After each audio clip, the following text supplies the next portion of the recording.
നമ്മളോട് പല ആളുകളും പറയുന്ന ഡയലോഗ് ഉണ്ട്, നീ ആകെ മാറിപ്പോയി, നിന്റെ വൈബ് പോയിരുന്നത് എന്നോട് എപ്പോഴും പറയുന്ന ആളുകൾ.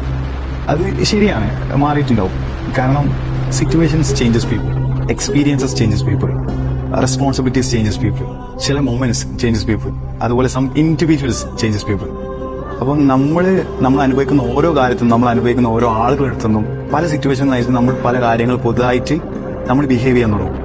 ഇപ്പോൾ AI അല്ലെങ്കിൽ റോബോട്ട് നമ്മൾ ഡേറ്റ സെറ്റ് വെച്ച് ട്രെയിൻ ചെയ്യുന്ന പോലെ മനുഷ്യന്മാരെ എക്സ്പീരിയൻസസിൽ ട്രെയിൻഡ് ആവുന്ന ആളുകളാണ് നമ്മൾ.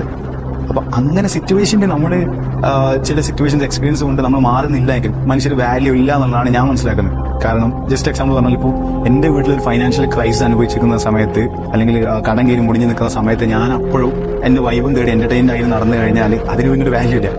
അപ്പം നമ്മൾ മാറും, റെസ്പോൺസിബിലിറ്റി അനുസരിച്ചൊക്കെ നമ്മൾ മാറണം. അപ്പൊ നിങ്ങളോട് ഇതുപോലെ ആരെങ്കിലൊക്കെ നിങ്ങൾക്ക് വൈബില്ല, നിങ്ങൾ വൈബ് പോയി എന്നൊക്കെ പറയാണ്, അത് നല്ലതാണ്, ആ മാറ്റം നല്ലതാണ് നിങ്ങൾക്ക് തോന്നുകയാണെങ്കിൽ be proud of your self, you have grown. അത്ര